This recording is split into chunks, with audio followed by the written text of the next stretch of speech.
អញ្ចឹងមុននឹងចាប់ផ្ដើមដល់ភាពស៊ីជម្រៅនៃបទបង្ហាញថ្ងៃនេះគឺយើងដឹងពីនិយមន័យមួយចំនួនសិនបាទ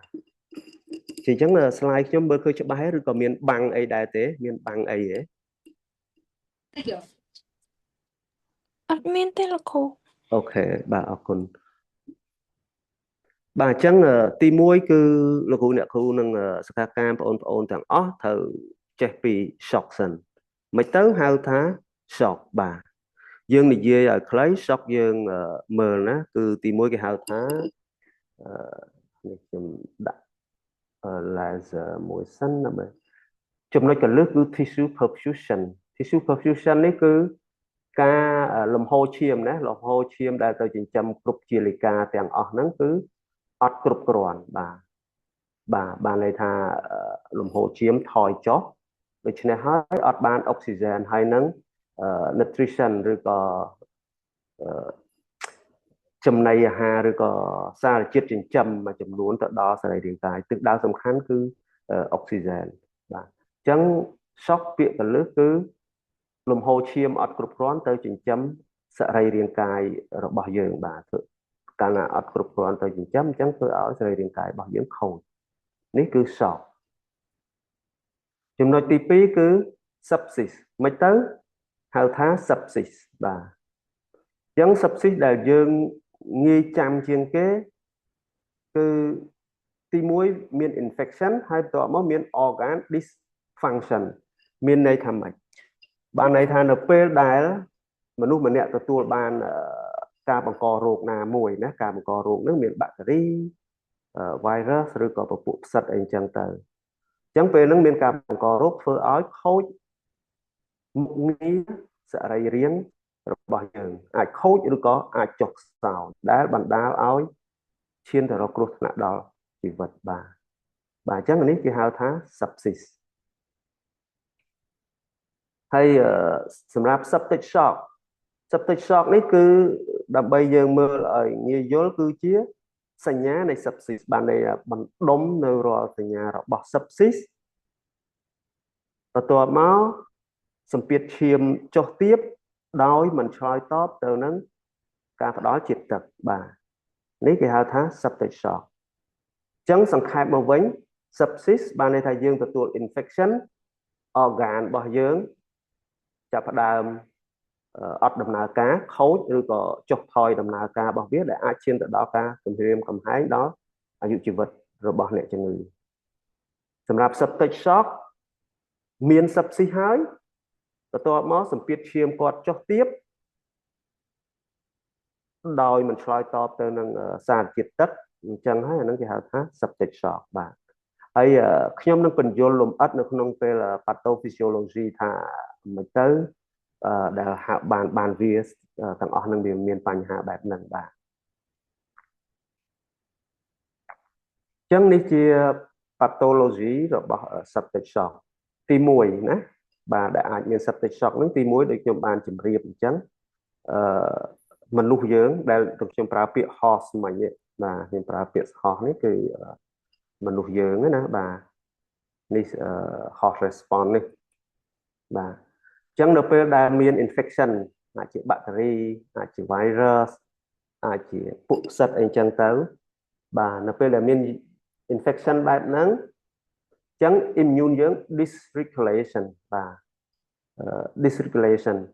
បានន័យថាម៉េចធម្មតានៅពេលមាន infection immune របស់យើងចាប់ផ្ដើមព្យាយាមឆ្លើយតបទៅនឹងមេរោគដែលចូលពីខាងក្រៅមកពីព្រោះក្នុងរាងកាយរបស់យើងមានប្រព័ន្ធភាពស៊ាំដើម្បីការពារសរីរាង្គកាយរបស់យើងបាទនៅពេលដែលឆ្លើយតបអញ្ចឹងសារធាតុគីមីមួយចំនួនវានឹងចាប់ផ្ដើមបញ្ចេញដែរអញ្ចឹងនៅក្នុងកំឡុងពេលដែល immune system របស់យើងឆ្លើយតបហ្នឹងធ្វើឲ្យគេហៅថាវគ្គ cytokine storm ហ្នឹងបានន័យថាម៉េច cytokine storm ហ្នឹងបានន័យថា immune system យើង activate បានន័យថាវាចេញមកច្រើនពេកដោយសារមានការបង្ករោគអញ្ចឹងសារធាតុគីមីបញ្ចេញមកច្រើនដើម្បីប្រឆាំងទប់ស្កាត់ប្រឆាំងជាមួយនឹងមេរោគហ្នឹងអ ចឹងនៅក្នុងនឹងសារធាតុគីមីមួយចំនួនហ្នឹងគឺវាមាន IL1 IL6 TNF alpha ហ្នឹងបាទអញ្ចឹងថាតើខ្ញុំនេះគ្រាន់ជាយើងនិយាយឲ្យខ្លីទៅជាសារធាតុគីមីទេដែលបញ្ចេញដើម្បីឆ្លើយតបនៅពេលដែលមានមេរោគចូលមកហើយស្ថានភាពរាងកាយរបស់យើងឆ្លើយតបខ្លាំងអញ្ចឹងសារធាតុគីមីទាំងអស់ហ្នឹងបញ្ចេញបាទបញ្ចេញទៅធ្វើឲ្យវាមានហៅថា widespread inflammation ហ្នឹងបានធ្វើឲ្យមានការរលាកនៅតាមសរសៃទៅតាមជាលិកាអីទាំងអស់រីកធំបាទយើងហៅថា vasodilation អញ្ចឹងស្ថានភាពហ្នឹងអាចធ្វើឲ្យស្ថានភាពរបស់យើងដែលងាយចាំគឺនៅពេលដែល vasodilation នៅមានសរសៃឈាមវារលាកចាប់ផ្ដើមរីកធំពេលណាវារីកធំឈាមដែលទៅចិញ្ចឹមនៅតាមរាងកាយអត់បានគ្រប់គ្រាន់ទេដែលយើងហៅថា hypotension ដែលងាយចំណាំជាងគេគឺសម្ពាធឈាមចុះទាបបាទបន្ទាប់មកសកម្មភាពទាំងអស់ហ្នឹងសកម្មភាពគីមីដែលវាប្រឆាំងជាមួយនឹងមេរោគទាំងអស់ហ្នឹងដែលខ្លាំងពេកនៅពេលដែលវាហៅថាធ្វើ overactive ពេកហ្នឹងហើយសារធាតុគីមីទាំងអស់ចូលមកហ្នឹង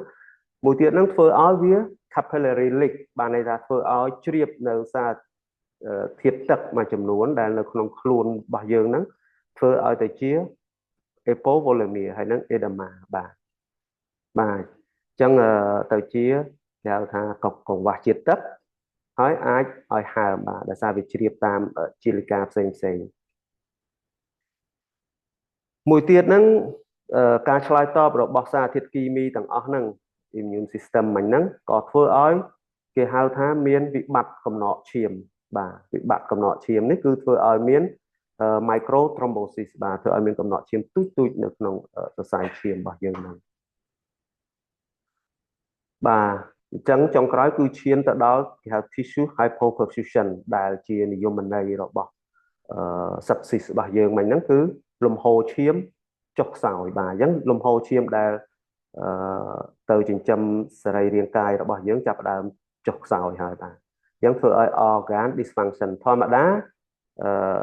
នៅគ្រប់សរីរាង្គរបស់យើងទាំងអស់ខ្ញុំឧទាហរណ៍ថាខួរក្បាលបេះដូងតម្រងនោមបាទ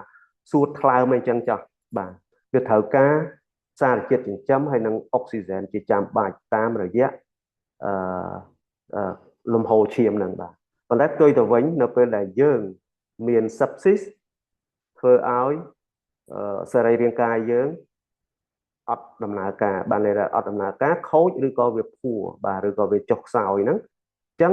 ធ្វើឲ្យអុកស៊ីហ្សែនហើយនឹងសារធាតុចិញ្ចឹមមួយចំនួនអត់បានជួយទៅដល់organ ទាំងអស់ដែលខ្ញុំបានរៀបរាប់មិញហ្នឹងទេសរីរាង្គទាំងអស់ហ្នឹងទេបាទអញ្ចឹងធ្វើឲ្យសរីរាង្គទាំងអស់ហ្នឹងធ្វើឲ្យខូចបាទអាចធ្វើឲ្យខូចសរីរាង្គទាំងអស់ហ្នឹងឬក៏មិនដំណើរការតែម្ដងណាខ្ញុំឧទាហរណ៍ដូចជាសួតតម្រងនោមថ្លើមបាទហ្នឹងបាទអញ្ចឹងជាសង្ខេបយើងនិយាយឲ្យខ្លីឲ្យងាយយល់ទី1យើងទទួលនៅ infection នៅពេលដែលយើងទទួល infection បានន័យថាការឆ្លងរោគដែលខ្ញុំជំរាបហើយជំរាបទៀតអាចមានបាក់តេរី virus ផ្សិតអីចឹងទៅពេលណាមានការឆ្លងរោគយើងនឹងទៅជា sepsis បាទហើយបើ sepsis នេះយើងជួយអត់ទាន់ទេយើងកំណត់អត់ដឹងទេវានឹងវិវត្តទៅរក septic shock កាលណាវិវត្តទៅរក septic shock នេះជាកត្តាគ្រោះថ្នាក់មែនតើដែលឈានទៅដល់ការស្លាប់បាទកាលណា septic shock ដូច Professor Inroth លោកបានបញ្ជាក់មុននឹងហើយគឺនៅលើពិភពលោក septic shock បានបង្កគ្រោះថ្នាក់ហើយនឹងអត្រាស្លាប់ខ្ពស់មែនតើបាទអញ្ចឹងដោយសារតែ septic shock នេះវានឹងធ្វើឲ្យទៅជាគេហៅ multi organ dysfunction syndrome គឺបណ្ដុំរោគសញ្ញាបាត់នៅមុខងារនៅសរីរាង្គផ្សេងៗរបស់យើងជាច្រើនណាបានន័យថាសួតតម្រងនោមថ្លើមខួរក្បាលបេះដូងអីហ្នឹងបាទអត់ដំណើរការទេបាទអញ្ចឹងហើយដែលធ្វើឲ្យអ្នកជំងឺស្លាប់បាទអញ្ចឹងសំខាន់មែនតើសម្រាប់លោកគ្រូអ្នកគ្រូទាំងអស់គ្នាស្វែងយល់ពី sepsis ឲ្យទាន់ពេលបាទអញ្ចឹងថាតើមានជំងឺណាខ្លះ